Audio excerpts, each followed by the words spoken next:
Until a few months ago, I would have said I was one of the lucky ones. Not because my life looked like a movie. It didn't. I'm not a guy who needs fireworks to feel steady. I'm more of a quiet plans, clean schedule kind of man. But I had something that felt rare. A relationship that seemed to run on the same track as me. My name is Ryan Mercer. I'm 27, and I work as a project manager in a mid-sized tech company. I spend my days chasing timelines, fixing miscommunications, and pulling teams back on course when things drift. It's not glamorous work, but I like it.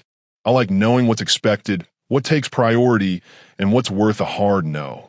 4 years ago, I met Maya at a friend's birthday dinner.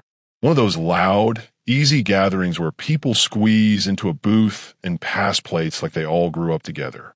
She was sitting across the table laughing with her whole face, the kind of laugh that makes other people join in even if they miss the joke.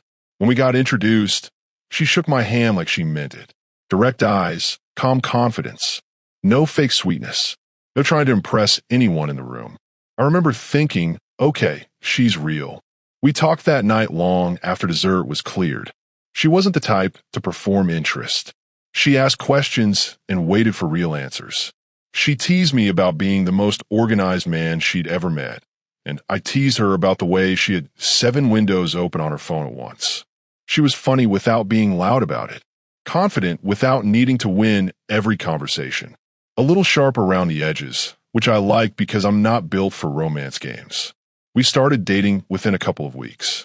Nothing dramatic, no big moment, just 2 people who kept choosing the same coffee shop, the same walks, the same nights of talking until the restaurant staff started wiping tables around us. I'd dated before, but nothing had that feeling of ease. With Maya, I didn't feel like I was negotiating for space. I felt like the space was already there. After a year, we moved in together. That step felt natural, not rushed. She was a freelance graphic designer working mostly with small brands and local startups. I was climbing slowly at work and had just moved into a role that came with longer hours but better money. Our schedules lined up well, which matters more than people admit. We cooked together, split chores without a scoreboard, made plans for the weekend, and followed through. It wasn't a perfect life, but it was a comfortable one, and comfort has its own kind of beauty. Somewhere around year 3, we started talking about marriage in that casual, normal way couples do when they're already functioning like a family. No pressure, no ultimatums, just someday rolling into soon. Maya talked about a fall wedding, small guest list, a lakeside venue an hour out of town. She'd show me photos on her phone of string lights over water, wildflowers on tables, a simple setup that felt honest. She wasn't obsessed with the spectacle. She was obsessed with the feeling. Both of us wanted something quiet, something ours. So last year, on a Friday night at home, I proposed. No kneeling in a restaurant. No big crew waiting clap. Just dinner I cooked, a bottle of cheap wine, because that's what we actually drank, and me saying what had been true for a long time. I wanted to build a life with her on purpose.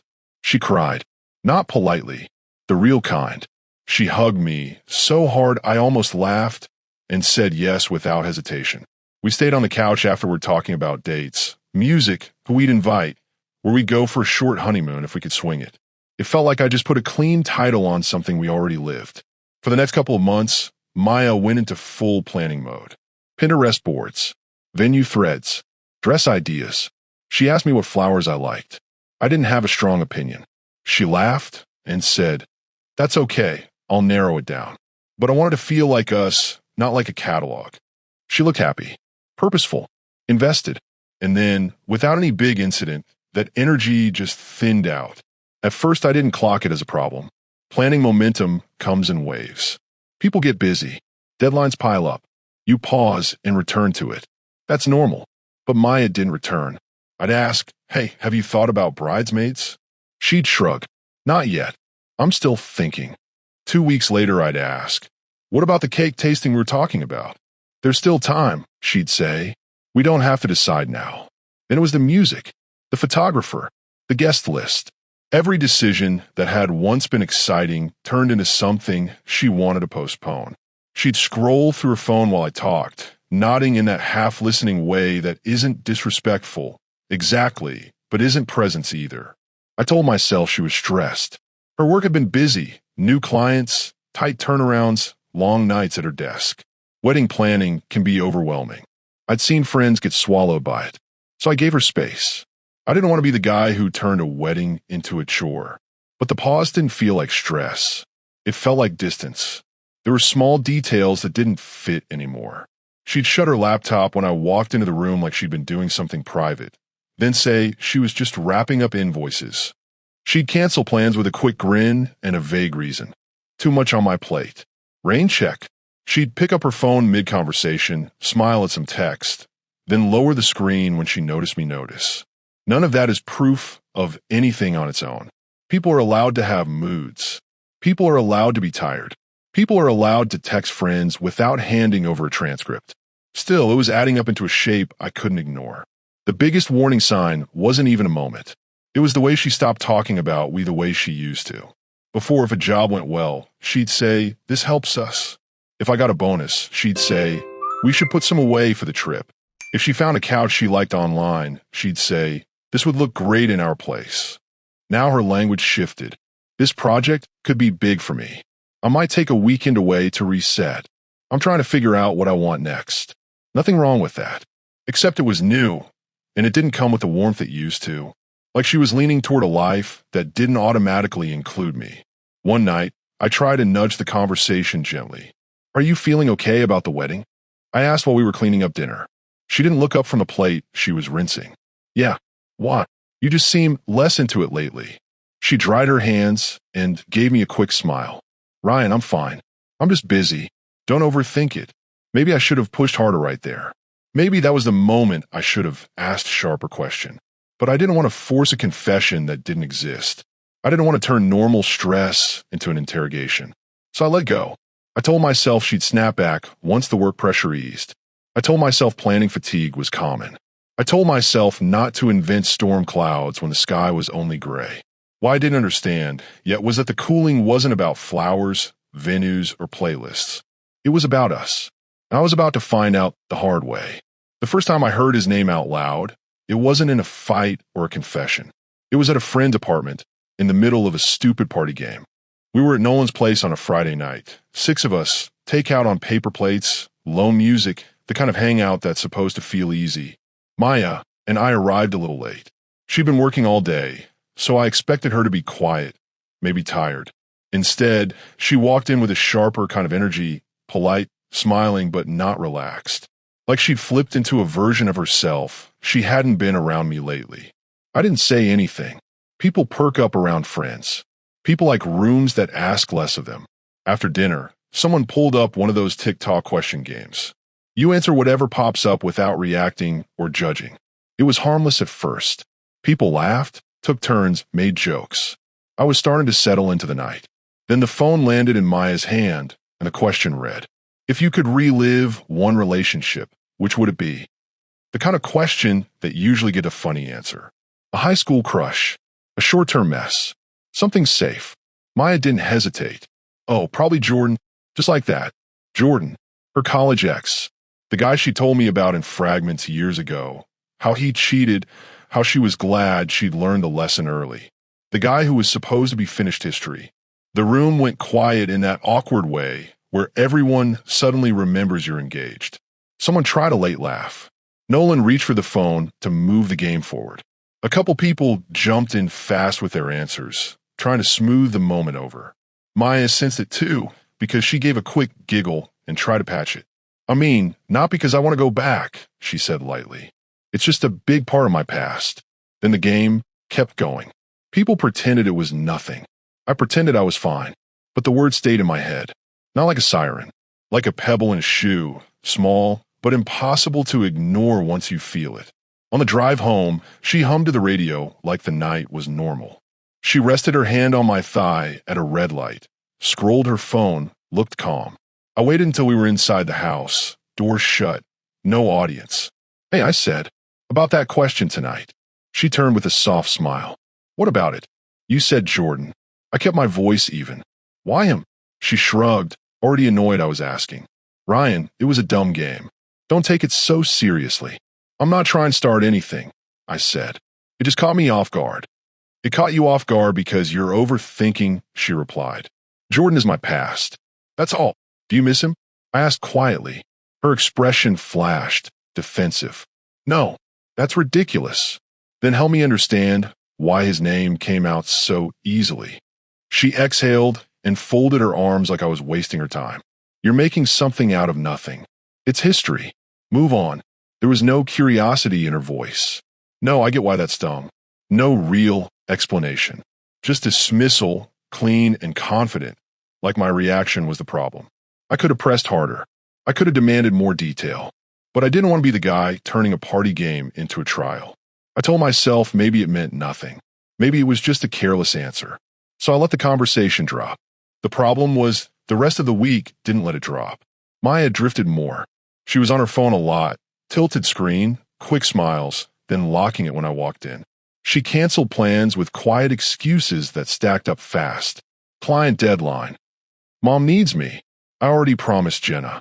None of them were wild alone, but together they started making me feel like I had slid down her priority list without anyone saying it out loud. At dinner, she'd go quiet mid-sentence. Not rude, just gone. Then she'd blink back and say, "Sorry, what were you saying?"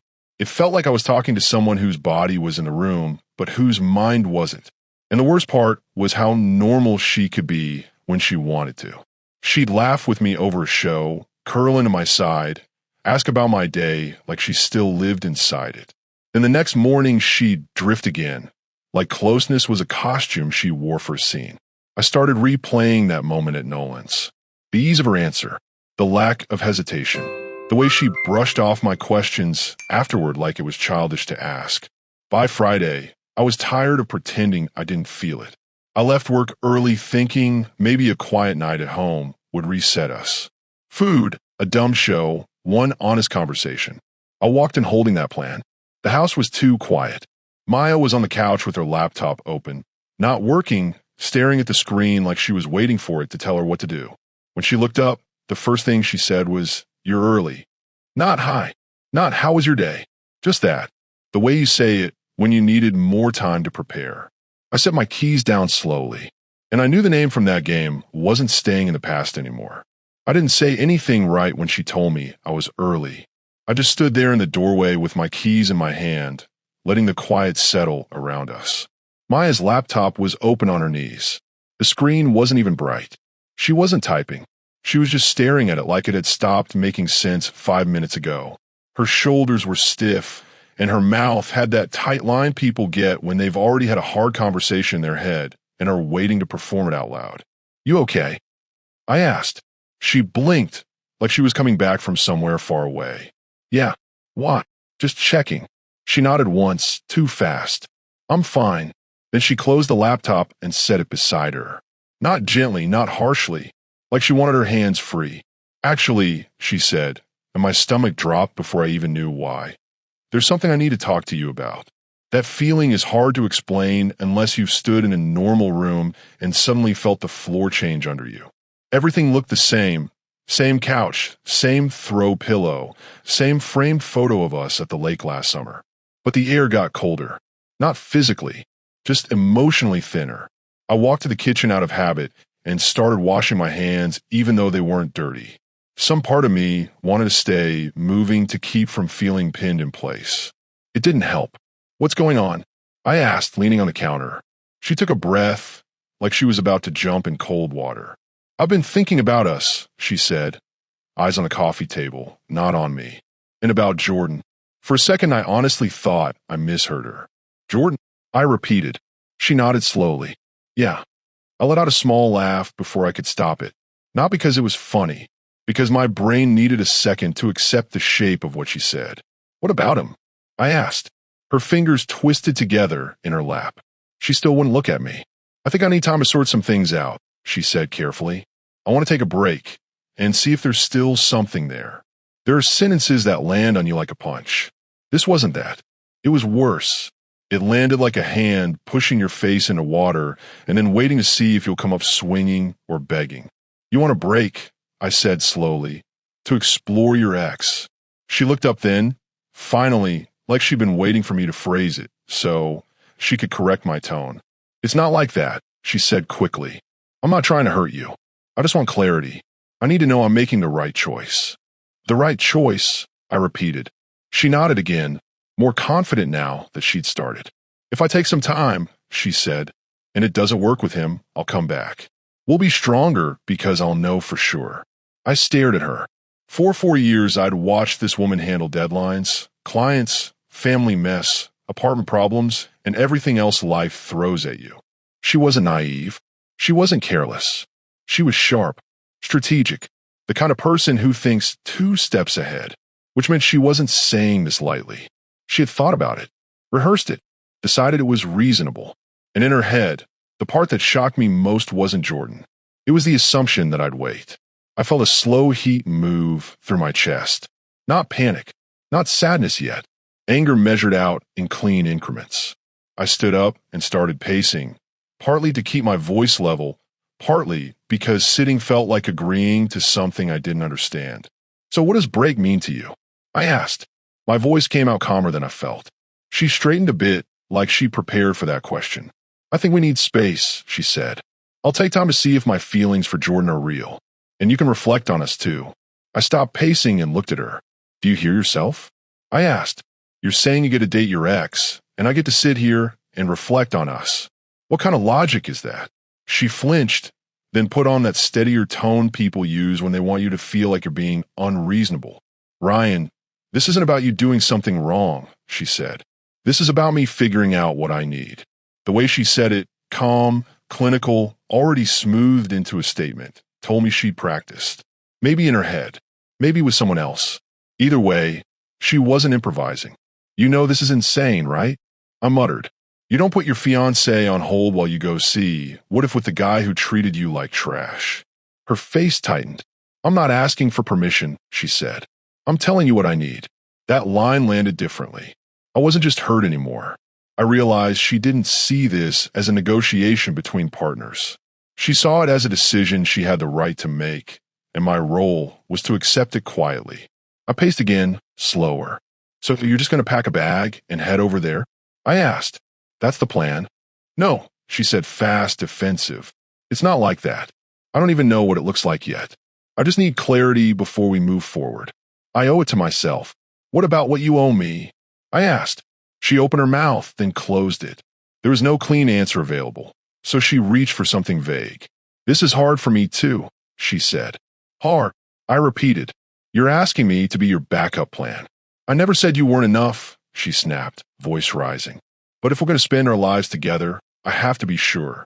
And right now I'm not. There it was.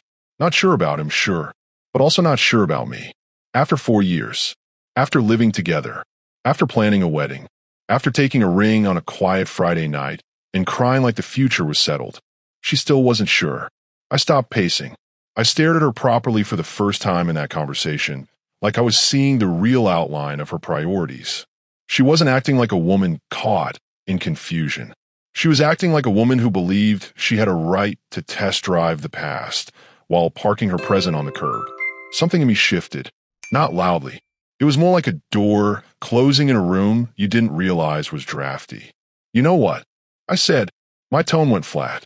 Sure, take your break. She blinked. Ryan, take it, I repeated. Her eyes searched my face for a fight, for pleading, for the version of me she thought she knew, the one who would reason, negotiate, try to make her feel safer. When she didn't find it, she looked confused. I'm not trying to hurt you, she said quickly. I just need space. This isn't forever. All right, I said, if that's what you need. She hesitated, like she'd expected me to argue, and was now flipping through her mental cards to find the next move. I'll stay at my mom's for a bit, she murmured. She stood, grabbed the laptop, and walked toward the bedroom. We'll talk when I've had some time. Okay, I said simply. She stopped in the hall and turned back once, like she wanted to see if I'd changed my mind in the last 10 seconds. I hadn't. So she disappeared into the bedroom. I heard drawers opening, clothes getting pulled, the zipper of a bag. She moved fast, like she was afraid that if she slowed down she might feel guilty. I sat on the couch, hands clasped, breathing slow. Not because I was calm inside, because I was already thinking. If she wanted a break, fine. She could have her break. But she didn't understand something crucial about me. I don't wait on benches I didn't agree to sit on. Several minutes later, I heard the front door close. Her car started. The sound faded down the street. She left believing she'd just paused our life, that I'd stay in place until she decided whether she wanted to continue. She had no idea that the moment she walked out, I stopped being an option. I wasn't going to yell. I wasn't going to post. I wasn't going to beg. I was going to move, and I was going to do it cleanly. That night, I stared at our engagement photo on a mantle for a long time, the one where she's smiling up at me like I'm something she trusts completely. Then I turned it face down, not out of spite, out of clarity, because the future we'd been building was already gone, and I was about to start building something else. I didn't sleep much after Maya left, not because I was spiraling, but because my brain was already moving down a checklist I didn't know I had. When you work in project management long enough, you learn a simple truth. When a plan fails, you don't stand there staring at the wreckage. You stabilize what matters, you remove what doesn't, and you start routing around the damage. That's not cold. That's survival with a calendar. Around midnight, I was still sitting on the couch where she'd told me she wanted to take a break. The same couch we'd picked together because she liked the color and I liked the price. The same cushion she curled against me on 100 nights. The air smelled like nothing now. No perfume, no dinner, no softness. I picked up my phone and called Noah. Noah has been my closest friend since college. He's the kind of guy who will tell you the truth even if it stings, and he doesn't waste words trying to cushion what's already sharp. He answered on the second ring. Hey, he said, what's up? I didn't lead with drama. I just told him. The party game, the distance, the name, the Friday night conversation, the break, how she wanted to explore her ex and expected me to hold still like a placeholder. There was a quiet pause on the line. Then Noah said, flat and certain, she's going to come back the moment it doesn't go how she imagines. I know, so don't be there when she tries. I won't. Good. I'm coming over. He showed up half an hour later with pizza and the same hard calm I was feeling. We ate at the island while I talked through the facts again, not because I needed sympathy, but because I needed to hear my own situation without her voice mixed into it. Noah didn't call her names. He didn't suggest revenge. He just kept pulling me back to the center. Ryan, he said, this isn't about her being confused. This is about her thinking you'd wait. That's the injury, not the other guy. That line landed like a nail going clean. By the time Noah left at 2 in the morning, my next steps were already taking shape. Not out of spite, out of alignment. I wasn't going to sit in a paused life while someone else tested my future like a product trial. The first move was the house. Maya liked referring to it as our place. She chose paint samples, curtains, throw pillows. She rearranged the living room 3 times in the first year until it felt like her style. I never minded. A home is a living thing. People put themselves into it. But the mortgage is in my name. The deed is in my name. I bought it before we got engaged because my credit was stronger and my income was stable. She contributed to bills and groceries, yes, but the property was never joint on paper. We talked about adding her after the wedding. That was always the plan. The wedding wasn't happening anymore. So the plan changed with it. Monday morning, I called a realtor. His name was Mark, older guy with a voice like he'd never panicked in his life. He came over that afternoon, walked through the place, made a few notes on a tablet, and said, Mark, it's hot here. If you want to list, we list now. I want to list, I said. He looked at me carefully. This a clean decision? Clean, I said. No debate. He nodded once. Then we move. Within 48 hours, the house was staged the way realtors stage grief. Neutral colors, clean corners, no personal photos. I boxed our framed memories and put them in the garage. I didn't throw them out. I just removed them from the walls like you remove tools from a job site when work is done. The second move was her stuff. Maya had left in a rush. She took a duffel bag and her laptop and told herself she'd be back after thinking. She didn't take her winter coats, her shoes, her desk setup, her art prints, any of the little possessions that make living somewhere feel real. I went room by room and packed her things carefully. Not angry tossing, not dramatic. Neat boxes, clothing folded or hung, shoes paired, toiletries sealed, sketchbook stacked. The espresso machine she loved wrapped in a towel so it wouldn't crack. her jewelry box taped shut.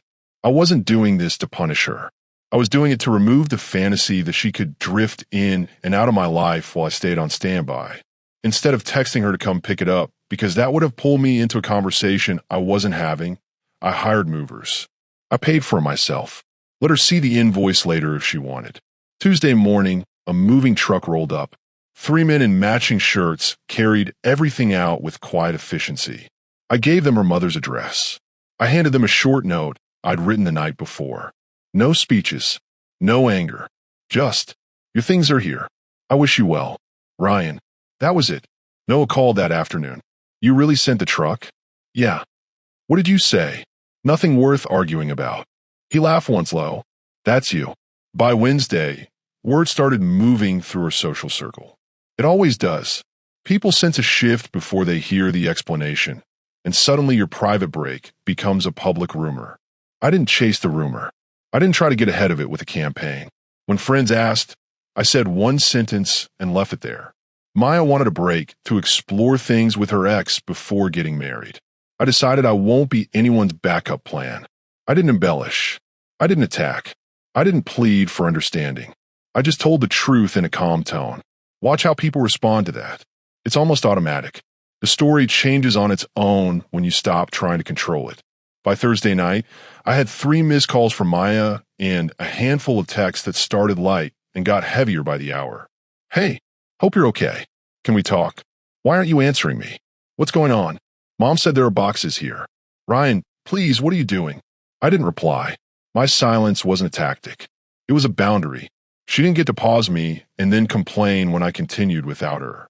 Friday morning, I went to work and applied for a position in our West Coast office. It was something I'd been considering for months anyway, but I'd kept delaying because the wedding anchored me here. Not anymore. An hour after I submitted the application, my manager called me in. You're serious about a transfer? He asked. I am. He studied me for a second. You know, it's a fast track if it goes through. I know. Then I'll support it, he said. You've earned the mobility. Walking back to my desk, I felt something I hadn't felt since this started. Not joy. Not revenge. Momentum. Friday evening, Maya called again. I answered this time because there are moments where you need to close a loop cleanly, even if you don't owe someone the conversation they want. Her voice was already cracked when she spoke. Ryan, she said, breath tangled. What are you doing? Why are you acting like this is over? Because it is over, I replied. That's not what I meant, she rushed. I just needed time. I wasn't leaving you. I was trying to figure things out. And you figured out you could do that while I waited, I said calmly. That's not fair. What did you expect? I asked. That I'd sit here while you tested your past, and then come back when you were satisfied? She started crying. Real crying. I made a mistake, she said. I didn't think you'd. I thought we were solid. We were, I said, until you decided to explore another option. That doesn't mean I don't love you. It means you didn't respect me. I answered, and marriage doesn't survive that. She tried another angle. But what if I realize you're the one I want? Then you'll learn something important about not treating people like a safety net. I said, I'm not available for that lesson. Ryan, I'm not angry. I cut in. I'm just done. I hung up gently, not hard. Then I turned my phone face down and went back to packing. Every box I taped shut felt like reclaiming a part of myself I didn't realize I'd been handing away. This wasn't revenge. This was me taking control of my life back from a pause I hadn't agreed to. And I wasn't finished moving yet. By the time the house went under contract, Maya still seemed to think she was the one steering this story. I didn't hear that from her directly at first. I heard it through the way people started calling me, with careful voices, the way friends asked questions like they already knew the outline, but needed the middle filled in. Hey, one of her old clients said when she bumped into me at a cafe near my office, I'm sorry if this is weird, but what actually happened? Maya's saying you two are taking a temporary separation to grow individually. I didn't roll my eyes. I didn't get angry. I just told the truth. She asked for a break to explore her ex before committing to marriage. I said no. The woman stared for a second, like she'd misheard. She asked to explore her ex? Yeah, that was the end of the conversation. Not because I made it dramatic, because the facts were dramatic enough on their own. In a city like ours, Truth moves faster than rumors when you don't try to dress it up. People can smell a performance. They respect a clean sentence. Maya didn't like that. She started posting vague lines on social media about finding yourself, following your heart, choosing growth over comfort. The kind of posts that sound noble if you don't know the cost behind them. She wasn't naming me. She didn't have to. She was setting a stage where she could look like the brave one and I could be the cold one. I didn't respond to her posts. I didn't need to. I made one post of my own, no emotion, just a factual update. Accepted a position in San Francisco. New chapter ahead. That was it. The comments came in immediately. Congratulations. Questions. Surprise. Then the inevitable. Wait, what about the wedding? What about Maya? I kept the answer identical every time. We're not together. She wanted to explore other options. So I'm exploring mine. No bitterness. No insult. Just the same truth, repeated calmly until it became the only version that could stand. That set off a chain reaction I didn't have to push. Maya's freelance work ran on referrals. Trust. People giving her long-term projects because they believed in her consistency. When the story reached the right ears, there was a visible cooling. Not in a cruel way, in a professional way. If someone can treat a 4-year engagement like a waiting room, what are they going to do to your brand halfway through a 6-month campaign? Clients started delaying. A few quietly pulled contracts. She felt it before she could name it. That's when her texts turned frantic. Why are you telling people about Jordan? You're ruining my reputation. This isn't fair, I just needed time. I replied once, short and clean. You got what you wanted. Time and space. How I spend mine isn't your concern. She didn't take that well. She never had. Then came a photo. One of our mutual friends sent it to me with a single line. I thought you should see this. Maya and Jordan were sitting at a restaurant I recognized on sight, the place where she and I had our first real date. The post was gone within an hour, but the damage was already done. People saw it. People connected it. The finding myself story lost whatever oxygen it had left. I didn't comment. I didn't call. I didn't send a sarcastic text. I just kept packing. A few days later, she showed up at my office without warning. I'd stepped out of a meeting and came back to find her sitting in the lobby, hair pulled back, eyes swollen, looking smaller than I'd ever seen her. She stood the moment she saw me. Ryan, she said, voice breaking, I made a huge mistake. I didn't invite her into my office. We stayed in the lobby because that's where this belonged now, public enough to keep it clean. He hasn't changed, she rushed, like if she spoke fast enough she could rewind time. I was scared of commitment. I thought I needed to know if there was something better out there. I was wrong. You're the best thing that ever happened to me. I listened without interrupting, not because I was softening, but because I wanted to hear the shape of her justification all the way through. When she finished, I said, quiet and steady, no, Maya. The best thing that happened to me was you showing me who you were before we got married. Her face tightened. She tried to step closer. We can fix this, she said. Counseling. Anything. I'll prove it. I'll earn it back. I shook my head once. You still don't get it, I said. This isn't about Jordan anymore. This is about you thinking you could keep me as a backup while you explore another life. That isn't love. That's convenience. She opened her mouth, then closed it, like her reflexes were reaching for a script that suddenly didn't work. I was confused, she whispered. You were strategic, I answered calmly. You didn't fall into this. You planned it. She stared at me, breathing unevenly, then turned and walked out without another word. I didn't feel triumphant. I felt lighter. The house closed the following week. I signed papers with the same calm I'd used since the night she left. My transfer date was set. Most of my belongings were already in boxes. People told me I was being harsh, that everyone makes mistakes, that 4 years should mean more patience. But this wasn't a mistake. It was a choice repeated until it became a plan. She had options every step of the way. Every text to him, every delay in our wedding plans. Every moment she decided I was a place to return to after she tested something else. I wasn't punishing her now. I was refusing to keep living inside a story where I was second in my own life. San Francisco was waiting, and for the first time in months, my future felt like mine again. The strange thing about a clean break is that it doesn't feel loud when you're inside it. It feels quiet. Methodical, like you're walking through a house after a storm checking what still stands. By the time the realtor told me we had a solid offer on the place, I'd already packed most of what mattered. The kitchen looked less like a home and more like a staging photo. Neutral countertops, no framed memories, no little pieces of a shared life that could trick someone into thinking it was still alive. I was taping the last box in the living room when my phone buzzed. Another text from Maya. It had been a steady drip all week. Light at first, then heavier, then frantic. The kind of progression you see when someone realizes the chair they left you on is empty. Hey, hope you're okay. Can we talk for real? Why aren't you answering me? Mom said there are boxes here. What are you doing? Ryan, please don't be like this. This isn't what I meant. I didn't reply. Not because I enjoyed ignoring her. Because replying would have made her think this was a debate. And it wasn't. When you say goodbye to a job, you don't keep attending meetings to see how you feel. You leave. You move on. You stop acting like you're still on the payroll.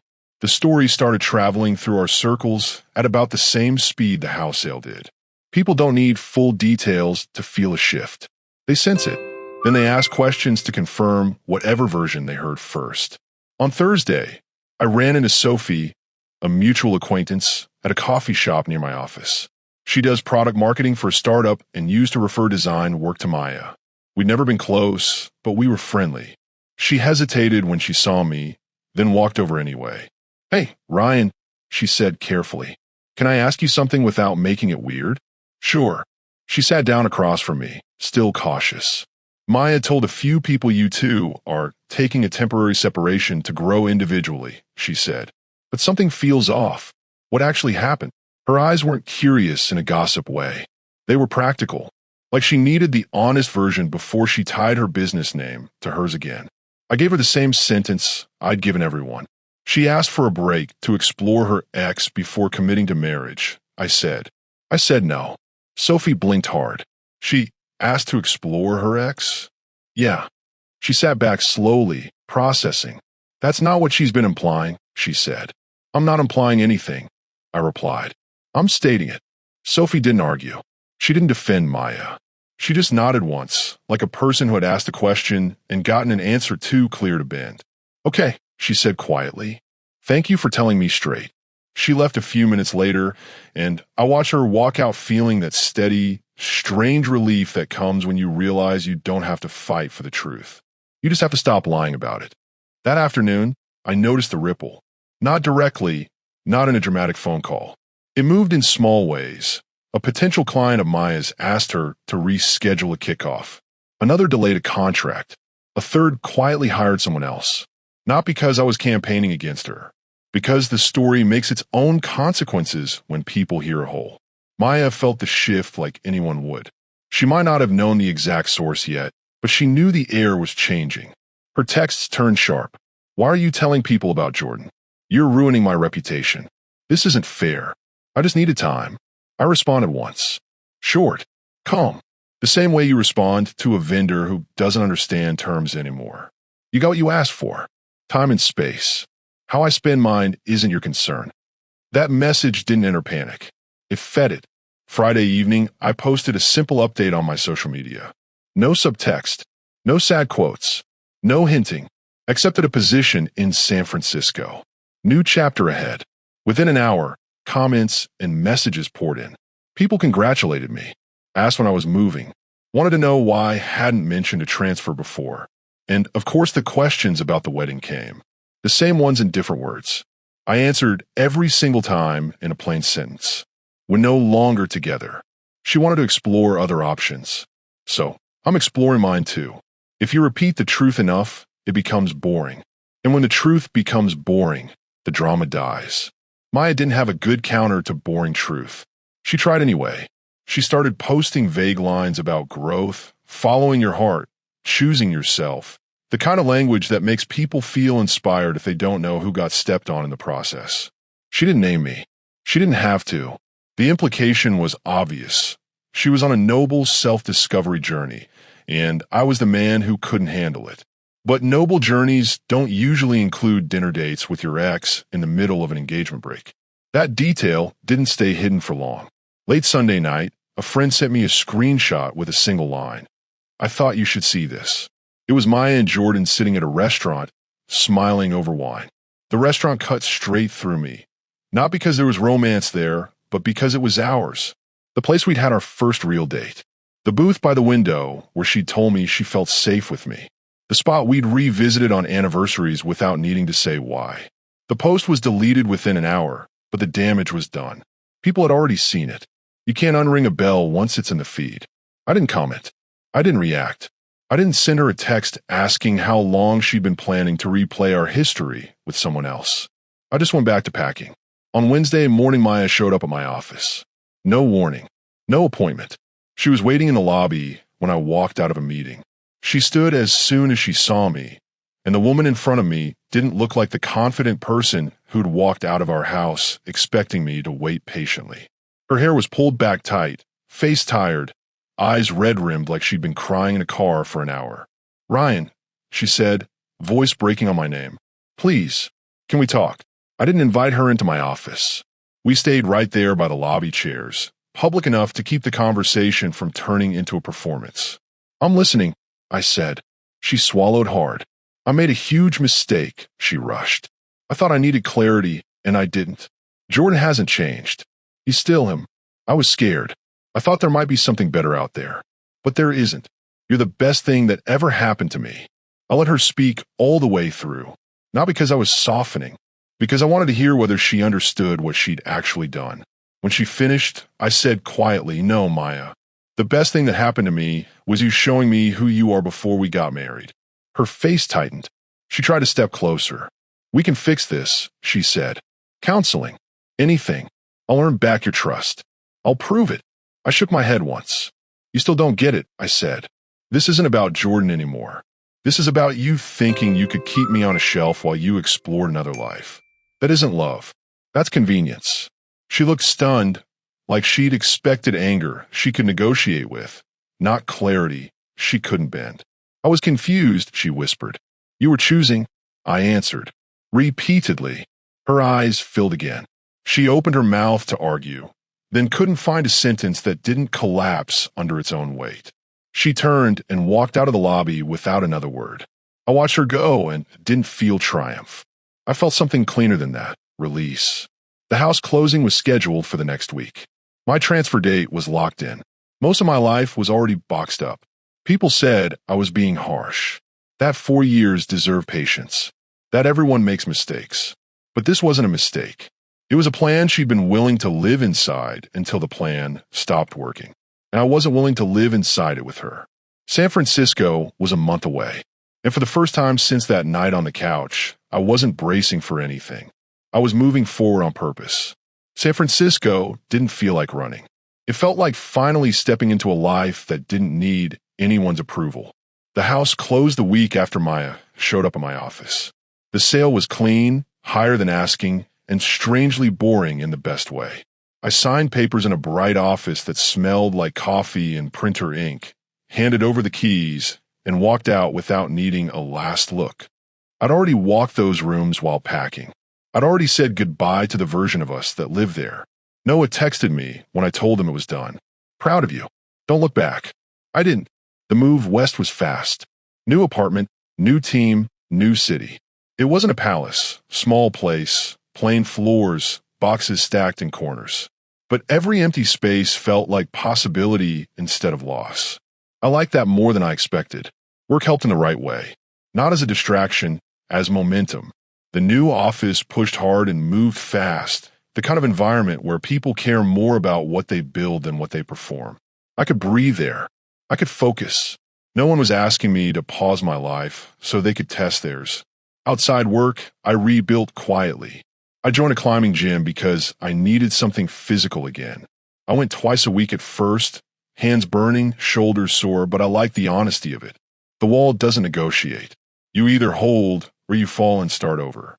I started Spanish lessons on Wednesdays because it was something I'd postponed for years. Someday arrived, just not in the way I imagined. That turned out to be a theme. A month in, I adopted a dog from shelter near the bay. Lean, awkward, ears too big for his head. I named him Atlas because he looked like he was learning how to carry a new world.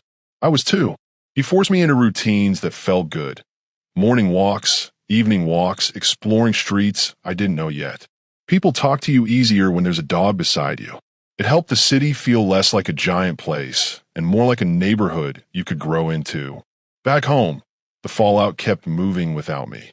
I didn't go digging for updates, but friends mentioned things anyway. The story came out in layers. Jordan, the ex she wanted to explore, messaged me after the house sold. Not to fight, to admit something. Maya had been talking to him for months before she ever asked me for a break. That request on the couch wasn't confusion. It was the final step of a plan. The irony did its own work. Jordan backed off from her not long after, saying to someone in our circle, if she can do that to him, she can do it to anyone. Even her backup plan didn't trust her. Her freelance work drifted away too. Not because I said anything nasty, because people in that world run on long-term trust, and hers broke in public. Clients delayed, then vanished. She tried to reframe it online with quotes about growth and self-discovery, but the post got thinner, angrier, then desperate. She moved back in with her parents. Her sister said she honestly believed I'd wait. That part didn't make me gloat. It just confirmed what I already understood. She wasn't asking for space, to be honest. She was asking for permission to keep me on a shelf. I'm grateful she showed me that before marriage, before kids, before my name got tied to her choices in ways that are harder to unwind. Now, my days are simple. Work that matters. A city that's big enough to hold your future without echoing your past. A dog who doesn't care about old stories. Friends who mean what they say. I don't feel bitter. I feel clear. She didn't destroy my life. She exposed a false version of it. And once that version collapsed, I finally had room to build something real. If the right woman shows up someday, I'll know. Not because she'll be perfect, but because she won't need a break to decide if I'm worth choosing. She'll stand in the life we're building and treat it like a commitment, not an experiment. Until then, I'm good. Quietly, honestly good. Thank you for listening to today's stories. If you enjoyed listening, please like and subscribe if you haven't done so already. Also, leave a comment below to share your thoughts on what happened. Take care.